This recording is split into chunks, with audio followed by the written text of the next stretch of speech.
যদি দেখেন একজন বিবাহিত নারীকে কেউ ভালোবাসে, তাহলে বুঝে নেবেন সেটা শুধুমাত্র সাময়িক এবং ক্ষণস্থায়ী সুখের জন্য। এই সম্পর্কটা যতটা না তাকে আনন্দ দেবে, তার চেয়ে হাজার গুণ বেশি মানসিক কষ্ট ও সামাজিক কলঙ্কের কারণ হবে। একসময় নিজের ভেতর এমন একটা অপরাধবোধ কাজ করবে, যেন মনে হবে এই পরকীয় সম্পর্কে যাওয়া তার জীবনের জন্য সবচেয়ে বড় ভুল হয়েছে। এত কিছুর পরেও তবু কেন মেয়েরা এই পরকীয়া সম্পর্কে যায়? এই সম্পর্কটা তার জীবনের জন্য কতটা ক্ষতি করে? সেসব নিয়ে আমাদের আজকের এই সিনেমা। আমাদের এই সিনেমাটা পুরোপুরি বাস্তবতায় ভরা। সমাজের ঘটে যাওয়া অন্ধকার দিকগুলো নিয়ে নির্মিত হয়েছে পাপ কাহিনীর গল্পগুলো, যার মধ্যে আজ আমি দুটি গল্প নিয়ে আলোচনা করব। আজকের গল্প দুটি এক কথায় অসাধারণ, সেই সাথে শেষের গল্পটি একেবারেই চমকে দেওয়ার মতো। তাই গল্পটি দেখার আমন্ত্রণ জানিয়ে শুরু করছি আজকের এক্সপ্লেনেশন। গল্পের শুরুতেই আমরা সুপারস্টার নায়িকা সুরভি চৌধুরীকে দেখতে পাই। তিনি দেশের এক জনপ্রিয় চিত্রনায়িকা। অবসর সময় কাটাতে তিনি তার হাজব্যান্ডের রিসোর্টে এসেছে। তবে তার হাজব্যান্ড তাকে অনেকটাই সন্দেহ করে। তাই সারাক্ষণ সে সুরভিকে চোখে চোখে রাখে। সে যেহেতু ব্যস্ত থাকে, তাই তার স্ত্রীর উপর নজরদারি করার জন্য তার ব্যক্তিগত ম্যানেজার রমজানকে নিয়োজিত করেছে। রমজান এসেই সুরভির মেকআপ চমকপ্রদ দৃষ্টিতে দেখতে থাকে। তখন সুরভি বলে, এইভাবে অন্যের মেকআপ কেন দেখছেন? যান, নিজের বউয়েরটা দেখুন। রমজান জানায়, তার বউয়ের মেকআপ করে সে দেখতেই পারে না, কারণ তার বউ পর্দা করে। এটা শুনে সুরভি বলে, যদি মেকআপই দেখতে চান তাহলে আবার পর্দা করিয়ে রেখেছেন কেন? রমজান বলে, যে যুগ এসেছে, পর্দায় রেখেছি সেফটির জন্য, যাতে অন্য কারোর সাথে পালিয়ে না যায়। এই কথা শুনে সুরভি অবাক হয়, কারণ পর্দা করলেই যে সে কারোর সাথে পালিয়ে যাবে না, এই গ্যারান্টি তো কেউ দিতে পারবে না। তে জিজ্ঞেস করে, পর্দা করিয়ে কি আপনি আপনার বউকে আটকে রাখতে পারবেন? রমজান জানায়, আরও 3 ধরনের নিরাপত্তা আছে। কোথায় কিছু করলে এমনি ধরা খাবে। আর এই সব কিছুই আমি আমার স্যারের কাছ থেকে শিখেছি। আর তার স্যার মানেই তো সুরভির হাজব্যান্ড। তাই সুরভি বলে, আপনার স্যার কি আমাকে 3 ধরনের নিরাপত্তা দিয়ে রেখেছে? কী সব রাবিশ কথাবার্তা বলছেন? রমজান বলে, এইটাই সত্যি। তবে আপনি কিছু করতে চাইলে করতে পারেন। প্রোটেকশন চাইলেও আমার কাছ থেকে নিতে পারেন, আমার ব্যাগেই আছে। রমজানের এসব ফালতু কথাবার্তা শুনে সুরভি রেগে যায় এবং এখান থেকে চলে যেতে বলে। কিন্তু রমজান চলে যাওয়ার বদলে সুরভির চোখের কাজল নিয়ে মজা করতে থাকে। আর তাই সুরভি তাকে ধমক দিয়ে পাঠিয়ে দেয়। এরপর সিন শিফট করে নিয়ে আসা হয় বর্তমানে। অর্থাৎ এতক্ষণ আমরা অতীতের সিন দেখছিলাম। এই গল্পে অতীত আর বর্তমান পাশাপাশি চলবে, তাই একটু মনোযোগ দিয়ে দেখবেন। সুরভি এখন পুলিশের রিমান্ডে। তার হাজব্যান্ডের ম্যানেজারকে গুম করা হয়েছে। পুলিশের ধারণা এই গুম নাকি সুরভি করেছে, কিন্তু সুরভি একদমই চুপ। সে বলে, এই গুম বা মার্ডারের ব্যাপারে আমি কোনো কিছুই বলতে পারবো না। আপনারা যা ইচ্ছে তা ভেবে নিতে পারেন। পুলিশ বলে, আপনি তো আছেন রিমান্ডে, আর রিমান্ডে তো চুপ থাকা যাবে না। আপনি কাজে যেমন দক্ষ অভিনয় করেন, তেমনি দেখছি রিয়েল লাইফেও দক্ষ অভিনয় করছেন। তো বলুন, রিসোর্টের নতুন ম্যানেজারের নাম কি ছিল? সুরভি কিছুটা ভয় গলায় জানায়, অঙ্কুশ। সিন শিফট করে নিয়ে যাওয়া হয় আবার অতীতে। রিসোর্টের সুরভি ফটোশ্যুট করতে থাকলে অপলক দৃষ্টিতে তাকিয়ে থাকে ম্যানেজার অঙ্কুশ। শ্যুট শেষ হলে অঙ্কুশ তার পরিচয় দিতে আসে এবং সুরভির কাছে এসে জানায় সে আর তার ওয়াইফ এই রিসোর্ট দেখাশোনা করে এবং কি তারা দুজন এখানেই থাকে। কিন্তু তার ওয়াইফ কিছুদিনের জন্য বাপের বাড়ি গেছে একটা বিয়ের দাওয়াতে অংশ নিতে। সুরভি তখন জিজ্ঞেস করে, আপনাকে কি আপনার স্যার আমাকে দেখে রাখার জন্য পাঠিয়েছে? অঙ্কুশ জানায়, না, আমার তো ছুটি চলছে। স্যার নিজেই ছুটি দিয়েছে, কিন্তু আমি নিজে থেকেই ছুটি ক্যান্সেল করেছি। আপনার এখানে শুটিং আছে, যদি কিছু লাগে, সেজন্য আমি ছুটিতে যাইনি। সুরভি জানায়, আমার তো আপনাকে দরকার নেই, আপনি চাইলে ছুটি কাটাতে পারেন। আর তখন অঙ্কুশ এখানে থাকার আসল কারণটা জানায়। অঙ্কুশ বলে, আমার অভিনেতা হওয়ার খুব ইচ্ছে ছিল, এই জন্য জার্নালিজম নিয়ে পড়েছি, কিন্তু পরবর্তীতে অভিনয় কিংবা সাংবাদিকতা দুটোর একটা হতে পারিনি, তাই আজ এখানে। সাংবাদিক হতে না পারলেও নিজের একটা চ্যানেল আছে। যদি আপনি একটা ইন্টারভিউ দিতেন, তাহলে আমার চ্যানেলের জন্য ভালো হতো। সুপারস্টার নায়িকা সুরভি চৌধুরী বলে কথা। তো সুরভি এসব শুনে বলে, হ্যাঁ, আমি সুপারস্টার নায়িকা, কিন্তু আপনাকে আমি কেন ইন্টারভিউ দেব? তবে একটা শর্তে আমি ইন্টারভিউ দিতে পারি। আপনাকে এই পুরো রিসোর্টের সবগুলো সিসিটিভি ক্যামেরা নষ্ট করতে হবে। পারবেন? তো অঙ্কুশ কিছুক্ষণ ভেবে জানায়, হ্যাঁ, পারবো। আর এরপর সিন শিফট করে নিয়ে আসা হয় আবারও বর্তমানে। পুলিশ সুরভিকে জিজ্ঞেস করে, রিসোর্টের সবগুলো ক্যামেরা নষ্ট করেছিলেন কেন? সুরভি জানায়, আমার প্রাইভেসির জন্য। সবার জীবনে তো প্রাইভেসি আছে, তো আমার জীবনেও প্রাইভেসির দরকার ছিল, আর তাই এটা করিয়েছিলাম। এরপর সিন আবারও নিয়ে যাওয়া হয় অতীতে। রিসোর্টের সব সিসিটিভি ক্যামেরা নষ্ট হলে রিসোর্ট মালিক অর্থাৎ সুরভির হাজব্যান্ড ফোন করে রমজানকে, এবং ফোন করে সে অনেক রাগারাগি করে। সেই সাথে যত তাড়াতাড়ি সম্ভব রিসোর্টের সিসিটিভি ক্যামেরার ব্যাপারটা সমাধান করতে বলে। আর তাই রমজান সরাসরি চলে আসে অঙ্কুশের কাছে। এসে বলে, খুব তো ইন্টারভিউ নিচ্ছেন, তাহলে আমার একটা ইন্টারভিউ নেন। অঙ্কুশ তখন স্বাভাবিকভাবে উত্তর দেয়, আপনার কেন ইন্টারভিউ নেব, আপনি কে? রমজান জানায়, আমি অভিজ্ঞ একজন মানুষ। অঙ্কুশ বলে, অভিজ্ঞতা দিয়ে লাভ নেই, লাগবে ফেস ভ্যালু। রাস্তাঘাটে তো কত অভিজ্ঞ লোক ঘুরছে, তাদেরকে কে চেনে? তখন রমজান বলে, মুস্তাককে কে চিনতো? তিশাকে বিয়ে করার পর এখন ওকে সবাই চিনে। আপনি আমাকে কোনো একটা কচি মেয়ের সাথে বিয়ে দেন, আর তারপর সেটার ভিডিও করুন, দেখবেন পুরোই ভাইরাল হয়ে যাবেন। এসব শুনে অঙ্কুশ কিছুটা রেগে যায়। রমজান তখন বলে, এই রিসোর্টের সব সিসিটিভি ক্যামেরা নষ্ট করলেন কেন? অঙ্কুশ তখন বলে, আপনি আপনার ভুল ধারণা নিয়ে মুড়ি খান, এটা বলেই সে চলে যেতে থাকে। আর তখন রমজান তাকে আটকায় এবং বলে, আপনি কিন্তু ভালোই বিপদে পড়তে যাচ্ছেন, গর্ত তো রেডি আছে, তাই সাবধান করে গেলাম। কিন্তু অঙ্কুশ এসবের কোনো তোয়াক্কা না করে সেখান থেকে চলে যায়। একটু পর সুরভি রমজানকে ডাক দিয়ে বলে, আমার একটা কাজ করতে হবে, বিনিময়ে পাবেন 1 লাখ টাকা। রমজান জানায়, আমি আমার স্যার ছাড়া অন্য কারো কাজ করি না, কিন্তু বউকে একটা স্বর্ণের বালা দিতে চেয়েছিলাম, কিন্তু পারিনি, তাই বেশি টাকা হলে করতেও পারি। সুরভি তখন 2 লাখ টাকা দেবে বলে জানিয়ে দেয় এবং একটা অ্যাড্রেস দিয়ে সেখানে যেতে বলে। আর তখন রমজান জিজ্ঞেস করে, নারী কিসে আটকায়? সুরভি বলে, সম্মানে আর স্বাধীনতায়। এরপর রমজান জানতে চায়, পুরুষ কিসে আটকায়? সুরভি বলে, লোভে আর নারীতে। এই উত্তর শুনে রমজান বলে, আপনার উত্তর অর্ধেক সত্য আর বাকি অর্ধেক ভুল। সেই সাথে সে জানায়, পুরুষ আটকায় বিয়ের দিন। আমিও আটকে গিয়েছিলাম বিয়ের দিন। বিয়ের কয়েকদিন সবাই ভালো থাকে, কিন্তু বইয়ের পেটে যখন বাচ্চা চলে আসে, তখন থেকেই পুরুষের উপর দায়িত্ব চলে আসে। আর এই দায়িত্ব পালন করতে করতে একসময় তাকে মৃত্যুর কোলে ঢলে পড়তে হয়। এসব শুনে সুরভি 2 লাখ টাকাকে 5 লাখ টাকা করে দেয়। সেটা নিয়ে রমজান তালবাহানা শুরু করলে সুরভি বলে, যাও, তোমাকে 1 বস্তা টাকা দেব, এবার তুমি তোমার নির্দিষ্ট জায়গায় যাও।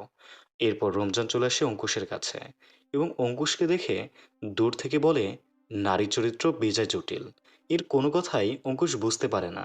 রমজান জানায়, নারী চরিত্র বেজায় জটিল নামে একটা মুভি আছে, যার প্রধান চরিত্রে অভিনয় করেছে কলকাতার অঙ্কুশ। অসাধারণ একটা মুভি। এরপর রমজান বলে, কিছুক্ষণ পর এখানে একটা হেলিকপ্টার ল্যান্ড করবে, আপনি সেই হেলিকপ্টারে করে সোজা চলে যাবেন ব্রাহ্মণবাড়িয়া, আর সেখান থেকে বউ নিয়ে সোজা এখানে চলে আসবেন। অঙ্কুশ জানায়, আজ আমি কোথাও যাব না। সুরভি ম্যাম আজ রাতে আমাকে তার ইন্টারভিউ দেওয়ার ডেট দিয়েছে, তাই বরং আপনি কোথাও চলে যান। রমজান তখন জঘন্য খারাপ কথা বলে, বলে, আমার স্যার শারীরিক সম্পর্কে অক্ষম, তাই সুরভি ম্যাম স্যারের থেকে সঠিক সুখ পায় না। দেখেন ইন্টারভিউ দেওয়ার নামে আবার কুকাম করে বসে কিনা। অঙ্কুশ বলে, আমি এমন না। আর আপনার স্যারের ওয়াইফকে নিয়ে এমন খারাপ কথা বলতে আপনার লজ্জা লাগে না? আমি যদি এসব কিছু সুরভি মাকে বলে দেই তাহলে কি হবে? রমজান বলে, কোনো সমস্যা নেই, আপনি বলে দিতেই পারেন, কিন্তু আমি অস্বীকার করব। আমি এই ব্যাপারে একদমই ওস্তাদ। প্রতিবার কাজের বুয়াকে ব্যবহার করার পর বউয়ের কাছে ধরা খেয়ে এমনভাবে অস্বীকার করি, বউ তাই বিশ্বাস করে। রমজানের কাছ থেকে এসব কথা শুনে অঙ্কুশ বলে, আপনি চরিত্রহীন হতে পারেন, আমি নই, তাই চিন্তা করবেন না। এটা বলে অঙ্কুশ চলে যায়। এরপরই রাতে শুরু হয় বৃষ্টি। সেই বৃষ্টির রাতেই অঙ্কুশ ক্যামেরা নিয়ে হাজির হয় সুরভি ম্যামের রুমে। রুমে আসতেই অঙ্কুশ একেবারে থমকে যায়। সুরভি পরেছে নাইট ড্রেস, তাই ভেতরে প্রবেশ করতে দ্বিধাদ্বন্দ্বে পড়ে যায় সে। তবু সে ভেতরে প্রবেশ করে, আর সুরভিও ওয়েলকাম জানায় অঙ্কুশকে। অঙ্কুশ ভীষণ লজ্জা পাচ্ছিল, তাই সে নিচের দিকে তাকিয়েছিল। সুরভি অঙ্কুশকে বসতে বলে, অঙ্কুশ বসে। এরপর সে সুরভিকে তার ড্রেস চেঞ্জ করে আসতে বলে, কিন্তু সুরভি এই ড্রেসেই ইন্টারভিউ দেবে বলে জানিয়ে দেয়। বলে, এই ড্রেসে আমি ইন্টারভিউ দেব, এতে তোমার ইউটিউব চ্যানেলের ভিউ আরও বাড়বে, রিচও বাড়বে। আর আমাকে কেমন লাগছে, হট নাকি রেড হট? অঙ্কুশ চুপচাপ থাকলে সুরভি ড্রিঙ্কস দিতে চায়। অঙ্কুশ তখন না করে, তবু সুরভি জোর করলে অঙ্কুশ আর না করতে পারে না। এরপর সুরভি গলা ছেড়ে গান ধরে আর বলে, আমার কষ্ট কি জানো? আমার হাজব্যান্ড আমাকে ইউজ করে। একসময় আমিও তাকে ইউজ করেছি, আর এখন সে আমাকে করছে। আগামীকাল রিসোর্টে দুজন মানুষ আসবে, আর সেটা আমার হাজব্যান্ড আগেই বলে রেখেছে। আমাকে নিয়ে তারা আমোদ ফুর্তি করবে। এতে করে আমার হাজব্যান্ড 500 কোটি টাকার একটা প্রজেক্ট পাবে। অর্থাৎ আমাকে দিয়ে তিনি তার ব্যবসা চালিয়ে যাচ্ছে। আর এখন আমি এই ব্যাপারটা মেনে নিয়েছি, কারণ একসময় আমি তাকে ইউজ করেছি, আর এবার সে আমাকে করছে। এইসব শুনে অঙ্কুশ যেন ভয় পেয়ে যায়। তাই সে চলে যেতে চাইলে সুরভি বলে, ভয় পাওয়ার কি আছে? তোমার ক্যামেরা তো অনই আছে। আর যাকে আমার ভালো লাগে তাকে আমি সহজে ছেড়ে দিই না। এখন তুমি আমার কাছে আসবে আর আমার সাথে এনজয় করবে। আর এরপর সিন শিফট করে নিয়ে যাওয়া হয় রিমান্ডে। সেখানে দেখা যায় অঙ্কুশকেও। আর তাদের দুজনকে ধরে আনা হয়েছে রমজানকে গুম করে আনার উদ্দেশ্যে। অঙ্কুশ পুলিশকে জানায়, আমি সেই রাতে সরাসরি থানায় এসেছি। এটা শুনে পুলিশ বলে, তাহলে তো সব প্রমাণই হয়ে গেল। রমজানকে তাহলে সুরভি মেরেছে। আর তাই হয়তো অঙ্কুশ ভয় পেয়ে থানায় এসেছিল। তখন সুরভি বলে, শুধু তো একজনের কথা শুনলেন, এবার আমার কথাও শুনুন। এরপর সিন নিয়ে যাওয়া হয় আবারও সেই রাতের দৃশ্যে। ইন্টারভিউ বাদ দিয়ে দুজন খুব কাছাকাছি চলে আসে। এক পর্যায়ে অন্তরঙ্গ হতে থাকলে রমজান এসে ছবি তুলতে থাকে। যেহেতু অঙ্কুশ কট খেয়ে গেছে, তাই সে বলে ওঠে, ওকে আর বাঁচিয়ে রাখা যাবে না, ওকে মেরে ফেলতে হবে। সুরভি জিজ্ঞেস করে, লাশ কোথায় গুম করবে? অঙ্কুশ বলে, গুম করার জায়গাটাও আমার জানা আছে, তোমাকে কোনো চিন্তা করতে হবে না। সুরভি সাহস না পেয়ে বাধা দেয়, কিন্তু অঙ্কুশ সেটাই করে। রিমান্ডে রুমে সুরভির এই কথাগুলো শুনে পুলিশ রমজান মার্ডারের সমস্ত দায় অঙ্কুশের উপর চাপিয়ে দেয়। অঙ্কুশ বারবার বলতে থাকে যে আমি কাউকে খুন করিনি, আমাকে ফাঁসানো হচ্ছে। কিন্তু কেউই অঙ্কুশের কথা বিশ্বাস করে না। অঙ্কুশ একদম ফেঁসে যায়। এরপর সিন শিফট হলে সুরভিকে রমজানের সঙ্গে একদম ক্লোজ অবস্থায় দেখতে পাই। রমজান আসলেই গুম্ব মার্ডার হয়নি, মূলত অঙ্কুশকে ফাঁসানোর জন্য তারা এই প্ল্যানটা করেছে। তাই সুরভি জিজ্ঞেস করে, ছেলেটিকে কেন ফাঁসালে? রমজান জানায়, ছেলেটি 5 মাস আগে এক বড় বিজনেসম্যানের মেয়েকে বিয়ে করেছিল। সেখানে অনেক টাকা পয়সা হাতিয়ে নিয়ে মেয়েটিকে ডিভোর্স দিয়েছে। এখন আবার আরেকটা মেয়েকে বিয়ে করেছে। তাই আগের বিজনেসম্যান ওকে ফাঁসানোর জন্য আমার সাথে কন্ট্যাক্ট করেছে। তাই এমনটা করলাম। আর তোমাকে আমার ওয়েব সাজিয়ে এর আগেও তো কত কাজ করেছি। এখন তো তুমি ফ্লপ নায়িকা হয়ে গেছো। তেমন তো কাজও পাও না। তোমারও তো টাকার দরকার। তাই ২-১টা কাজ করতে পারলে মোটা অঙ্কের টাকা পাওয়া যায়। সুরভি বলে, আমার আর এসব করতে ভালো লাগে না। তুমি কিন্তু বলেছ, এটাই আমাদের একসাথে শেষ কাজ। এরপর কিন্তু তুমি আমাকে এইসব কাজে আর রিকোয়েস্ট করতে পারবে না। রমজান তখন বলে, পৃথিবীতে শেষ বলে কিছুই নেই। আর এই কথার মধ্য দিয়ে শেষ করা হয় পাপ কাহিনী সিজন 2 এর প্রথম গল্প। আর এরপরে শুরু হয় এই সিজনের দ্বিতীয় গল্প, যার কেন্দ্রীয় চরিত্রে রয়েছে রফিউল ও কুসুম দম্পতি। গল্পের শুরুতে দেখা যায় রফিউল বিছানায় শুয়ে ফেসবুকে শারীরিক সক্ষমতা বৃদ্ধির বিভিন্ন কৌশল বা রিলস দেখছিল। অন্যদিকে কুসুম তার মেয়েকে স্কুলে পাঠানোর জন্য তৈরি করছে। কুসুমের আগ্রহ প্রিয়াঙ্কা চোপড়ার অনুষ্ঠানের দিকে। মেয়ে যখন কৌতূহলবশত প্রশ্ন করে তার মা আর প্রিয়াঙ্কা চোপড়ার মধ্যে কে বেশি সুন্দরী, কুসুম দ্বিধাহীনভাবে নিজেকেই সেরা দাবি করে। পাশ থেকে রফিউলও তাল মেলায়। এই রফিউল তার স্বামী, তবে তার স্বামীর সাথে তার সম্পর্ক একদমই ভালো না। কুসুম তখন বিরক্ত হয়ে বলে, রফিউলকে বিয়ে করে তার জীবনের সব শখ আহ্লাদ আর রূপ যৌবন বিসর্জন দিতে হয়েছে। রফিউল তখন পাল্টা জবাব দিয়ে বলে, বিয়ের পর কুসুম নয়, বরং রফিউল নিজেই বেশি সৌন্দর্যহীন হয়ে পড়েছে। তর্কে জিততে না পেরে কুসুম অনেক রাগ করতে থাকে। পরবর্তীতে কুসুমকে তার নিজের একটা অনুষ্ঠানে দাম্পত্য জীবন নিয়ে আলোচনা করতে দেখা যায়। সেখানে সে অত্যন্ত আধুনিক ও স্বাধীনচেতা দৃষ্টিভঙ্গি প্রকাশ করে। কুসুমের মতে, একজন মেয়ের জীবনের সবচেয়ে গুরুত্বপূর্ণ অংশ হলো তার বৈবাহিক সুখ। একজন সুশিক্ষিত ও রুচিশীল স্বামী পারে তার স্ত্রীকে পুরো পৃথিবীর সামনে সুন্দরভাবে উপস্থাপন করতে। সে আক্ষেপ করে বলে যে, অনেক মানুষ বছরের পর বছর এক ছাদের নিচে কাটিয়ে দিলেও দিন শেষে তারা ভীষণ একা এবং অসুখী। এই অসুখী দাম্পত্য মানুষের ব্যক্তিত্বকে নষ্ট করে দেয়। কুসুম বিশ্বাস করে, ভাগ্যের দোহাই দিয়ে এই যন্ত্রণাদায়ক সম্পর্ক বয়ে বেড়ানোর কোনো মানেই হয় না। জীবন যেহেতু একটাই, তাই এই ছোট্ট জীবনে প্রতিটি মানুষের উচিত অসুখী সম্পর্ক থেকে বেরিয়ে এসে নিজের জন্য একজন শতভাগ যোগ্য ও পারফেক্ট সঙ্গী খুঁজে নেওয়া এবং জীবনকে পরিপূর্ণভাবে উপভোগ করা। পডকাস্ট শেষ করে কুসুম তার মেয়েকে স্কুলে নামিয়ে দেওয়ার পরপরই জয়ের কাছ থেকে একটা বার্তা পায় সে। জয় জানায় সে আজ অফিসে যায়নি। কুসুম যেন মেয়েকে নামিয়ে তার বাড়িতে আসে। কুসুম মনে মনে খুশি হলেও জানায় যে আজ তার স্বামী বাড়িতেই আছে, তাই যাওয়া সম্ভব না।